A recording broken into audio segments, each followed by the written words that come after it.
दोस्तों, क्या आप भी उन जिज्ञासु लोगों में से एक हैं जो आकाश में उड़ते विमान को देख के ये सोचते हैं कि आखिर ये विमान बनाया कैसे होगा? या फिर पहाड़ों के बीच लॉन्ग ड्राइव पर चलते देख बाजू में बैठे दोस्त से ये पूछा होगा, अरे पहाड़ों को तोड़कर रास्ता आखिर बनता कैसे होगा?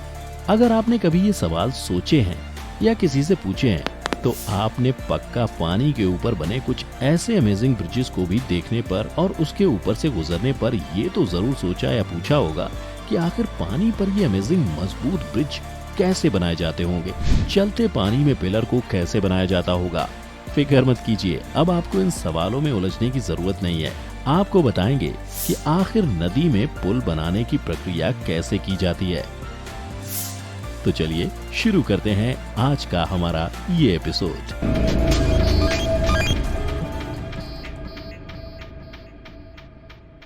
हम सब ये तो जानते ही हैं कि ब्रिज हमारे जीवन का अहम हिस्सा है, क्योंकि अगर ये ब्रिज नहीं होते तो हमें काफी लंबा सफर तय करके कहीं जाना होगा। लेकिन ब्रिज की मदद से हम पानी के ऊपर से निकलकर अपना समय और ईंधन दोनों ही बचा लेते हैं। लेकिन मदद में आने के साथ साथ दुनिया भर में चलती नदी पर बने कई ऐसे ब्रिजेस हैं जो उन्हें लाखों और ब्रिजेस से अलग बनाते हैं। कुछ उनके आकार, कुछ हिस्टोरिकल इम्पोर्टेंस, तो कुछ अपनी नई इनोवेटिव कंस्ट्रक्शन टेक्निक्स के चलते दुनिया भर में काफी मशहूर हैं। अब हमारे देश के मुंबई शहर में स्थित बांद्रा वर्ली सी लिंक को ही देख लीजिए, जिसे इंजीनियरिंग का एक बेहतरीन नमूना कहा जाता है। लेकिन पानी के ऊपर इसे बनाना आसान नहीं था। ये एक बहुत लंबी और चुनौती भरा सफर था। इसमें सबसे बड़ी समस्या थी अरब सागर की लहरों के चलते सागर के बीच पिलर्स बनाकर फिक्स करना।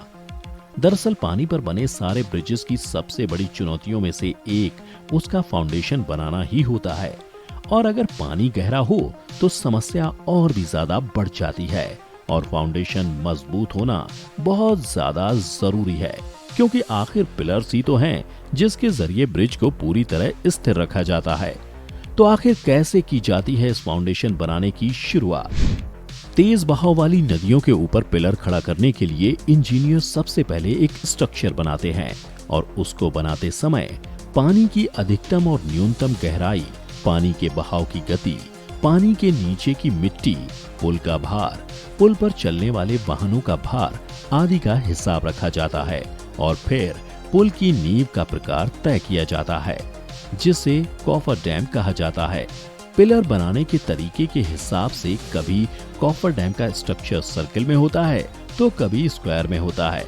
अब सवाल ये है, आखिर ये कॉफर डैम बनता कैसे है?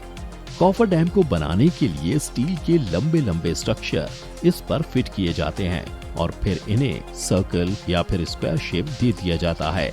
और जब ये बनकर तैयार हो जाते हैं तो इसे पानी के अंदर डाल दिया जाता है।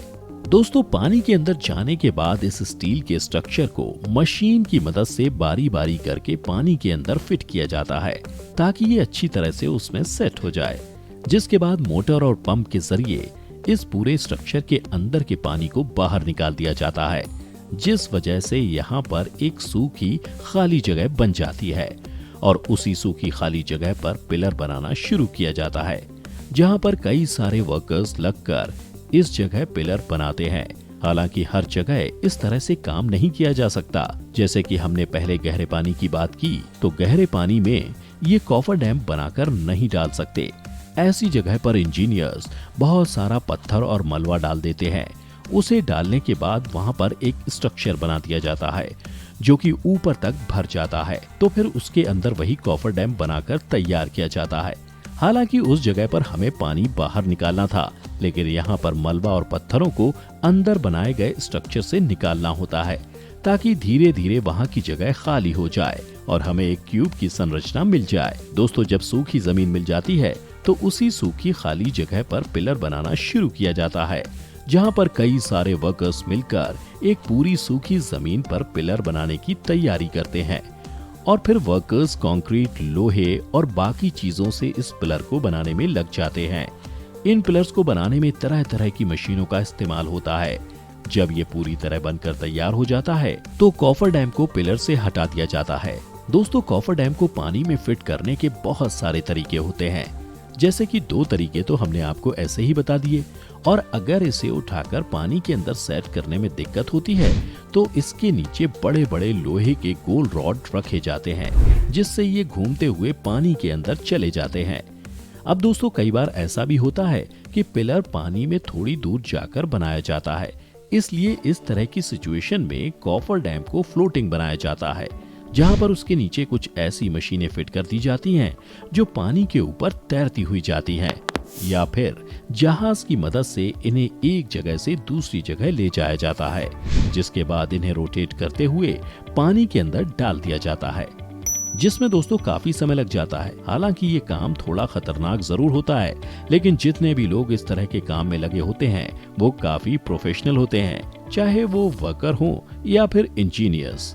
दोनों को ही इन कामों का काफी अनुभव होता है, इस वजह से वो सही तरीके से ब्रिज बनाते हैं। अगर किसी नौसिखिए द्वारा ब्रिज बनाया जाए तो कई सारी दिक्कतें हो सकती हैं और उसका खामियाजा कई सारी लोगों की मौत से भुगतना पड़ सकता है। दोस्तों अब तक तो आप समझ ही चुके होंगे कि इस तरह के ब्रिज बनाने में इतने पैसे क्यों खर्च होते हैं। ऐसे में ब्रिज बनाने में खर्च के साथ साथ काफी समय भी लग जाता है। दोस्तों इसके बावजूद कई बार ब्रिज फेल हो जाते हैं। इस चीज से बचने के लिए बिल्कुल प्रॉपर तरीके से ब्रिज बनाना बहुत जरूरी है, वरना इतिहास में ऐसा कई बार हुआ है कि ब्रिज टूटने की वजह से कई सारे लोगों को अपनी जान गंवानी पड़ी है। तो दोस्तों कैसी लगी आपको हमारी ये वीडियो, हमें कमेंट करके जरूर बताएं। मिलेंगे फिर एक बार एक नई वीडियो में। फिलहाल आज के लिए इतना ही। अब इजाजत दें, आपका बहुत बहुत शुक्रिया।